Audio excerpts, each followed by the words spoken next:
There's something magical when you look down on your arm and you see your actual sweat filling the patch. You know it's working, you know you're sweating, and you know at the end of your activity, you're going to better understand your own physiology and your own hydration needs.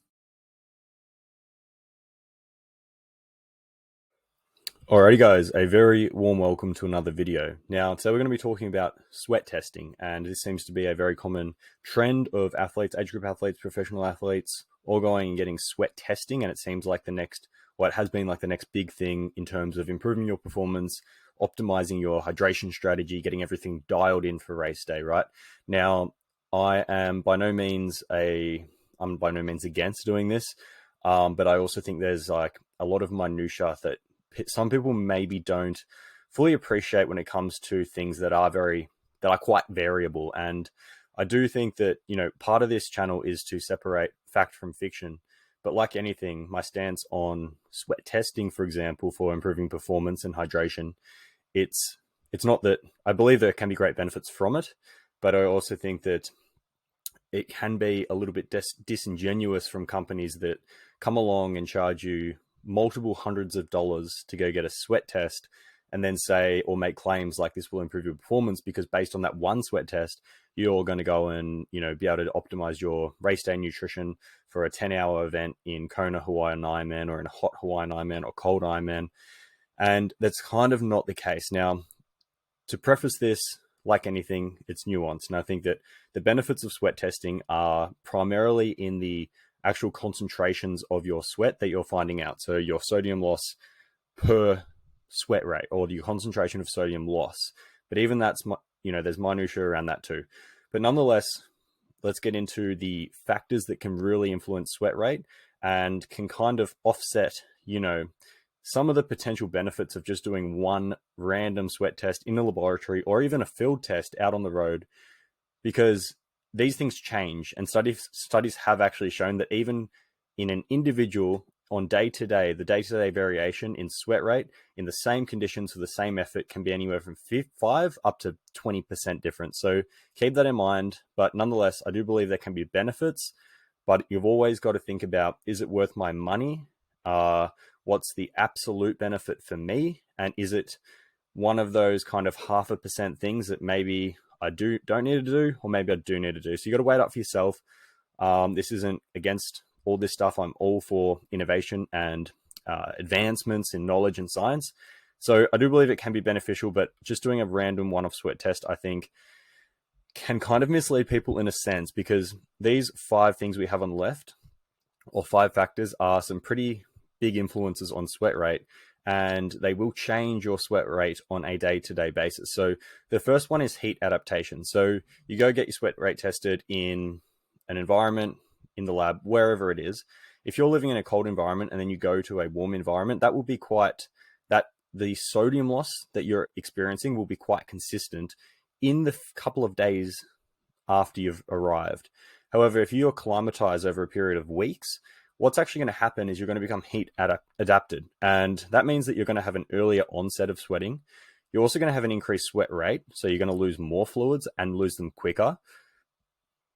This isn't a bad thing though, because in essence, what you're also going to experience is a lower sodium concentration in the sweat itself. So you're actually going to lose less sodium per volume of sweat.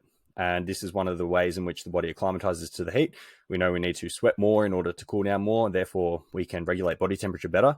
And we're going to lose less sodium in that sweat so that we're not becoming what's called hyponatremic, or getting into that very low sodium concentration state within the blood or the blood plasma itself, which is very dangerous for the cells and is a common, there's two dangerous things. We can have dehydration, very bad. We can have overhydration, which is often associated with hyponatremia. So it's too much fluid, too little sodium. But one of the things that will change your sweat rate is heat adaptation. So be aware of that. And it will change both your rate of sweating and also your loss of sodium. It will decrease the loss of sodium. The next thing is hydration level prior to exercise. So depending on how hydrated you were when you actually went and got the sweat test, realize that most people will kind of ensure their hydration is very on point during the preparation for the race, or at least in the few days before the race. So if you're very hydrated, you're going to sweat more earlier. If you're dehydrated, your sweat rate will be lower. So ensuring that if you are going to go get one of these tests, at least try and replicate the preparation you'd be doing before a race, so that at least your hydration level is to a similar kind of extent, I guess. So hydration levels will definitely impact sweat rate.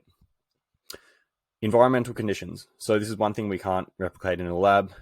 This is always why field testing is important for anything like this. But realize too, okay, if we're in hot, windy, and dry conditions, we'll have an increased sweat rate, of course, because the sweat that we're producing is actually productive and is working to cool us down because it's evaporating off the skin. That's how we cool down. So hot and windy, dry conditions will have an increased sweat rate.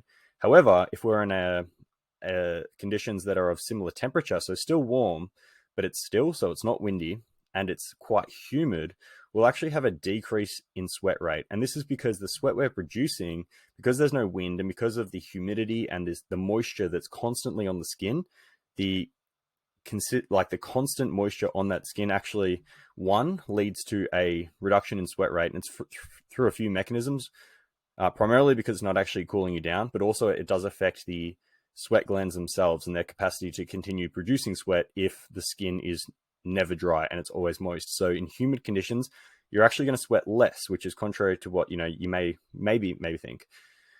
The next thing is hormones. So this is interesting. Now, if you're very stressed and have a high cortisol level, you're going to have an increase in your sympathetic drive, which is your fight or flight. You're highly activated, that stress response, and you're ready to go. If you've gone through a stressful life event, if you're in a period of acute stress, financial, life, work-based, or even just overtraining, chronic overtraining, cortisol, in fact, will increase sympathetic drive and therefore is likely to increase sweat rate. So be aware of that. Estrogen, men and women, if you have very high levels of estrogen, you're probably going to sweat more. But particularly if you have low levels of estrogen, you're also going to sweat more. So estrogen balance, and this is going to primarily affect females more so, of course, because of the whole estrogenic fluctuation during the menstrual phase or the menstrual cycle.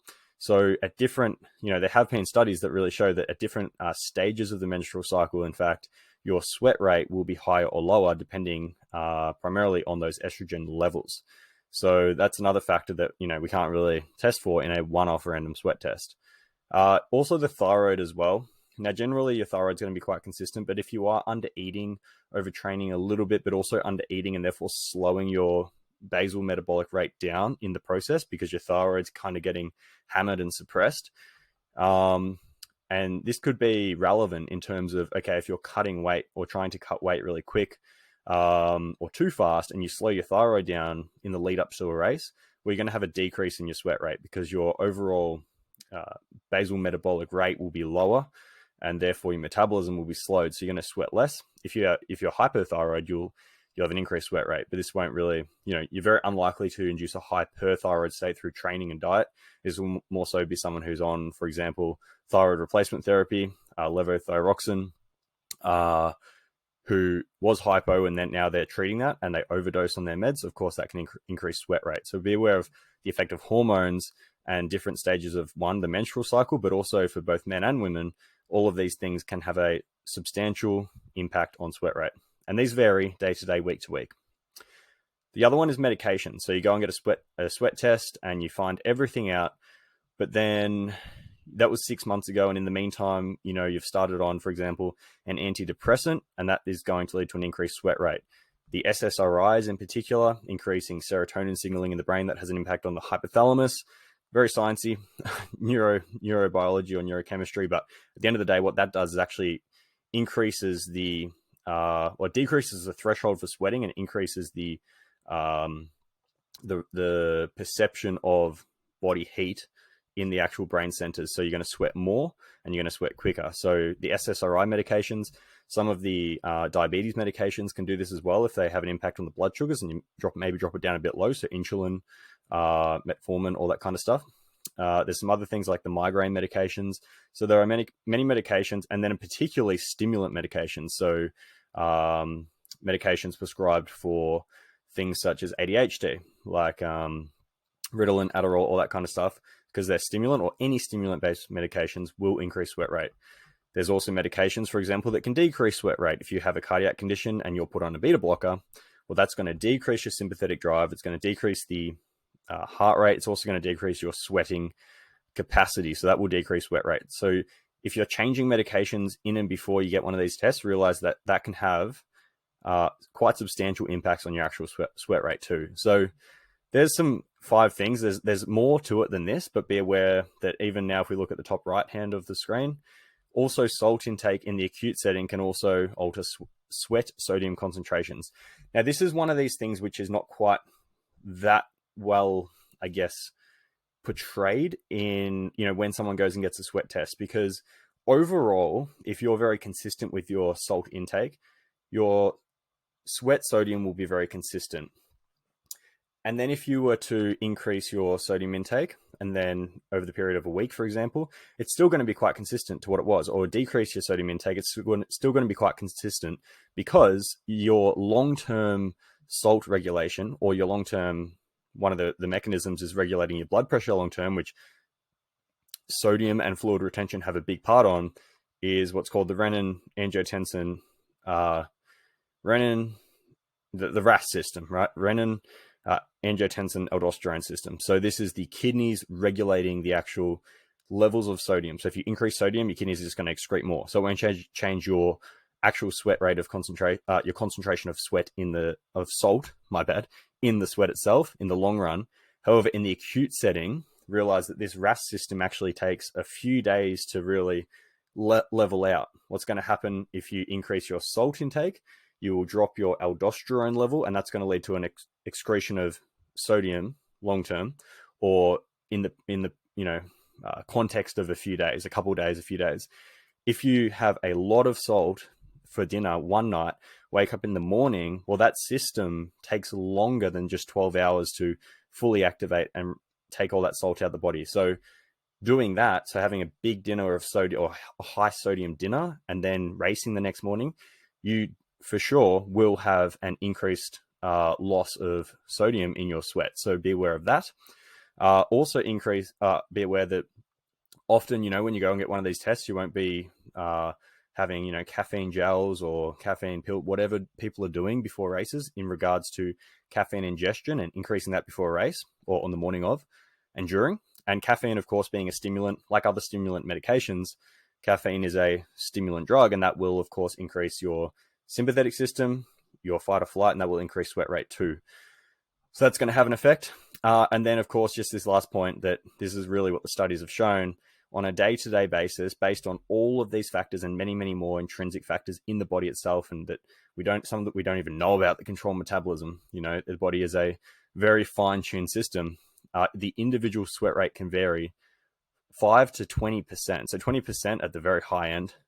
Unlikely that high, but it can. But even 5% is quite significant for the same person in the same conditions, same intensity, same temperature, same climate, everything the same. So realize that, I guess the whole point of this is that, sweat testing can be beneficial in giving you a very general understanding of your genetics and how much sodium you lose and how much you sweat.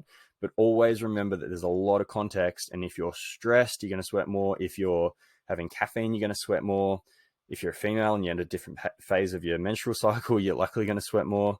So all of these things can impact on your overall sweat loss. So it's a more complicated picture than just saying, okay, one sweat test, and now I know everything in terms of what I need for every single race. It's kind of not the case. And that doesn't mean that there's not benefits, but it just means that you got to put it in context. And so, I'm not against it. I just think that what we need to do is be aware of the minutia that surrounds all of this stuff, and put context behind what actually changes sweat rate, what increases it, decreases it, so that you can kind of take that baseline and then be like, well, maybe I'm going to need a bit more or a bit less depending on any of these factors. So hopefully that was clear enough in terms of how I portrayed that. And let me know if you guys have any questions below. Let me know what your thoughts are, if you've had sweat testing, if it's helped. I'm sure there are many athletes that it's really helped, maybe other athletes that it hasn't really helped so much, but let me know what your guys' opinion is. Hopefully that was some interesting and valuable information for you with regard to racing and race nutrition. And I will see you guys in the next video. Thank you.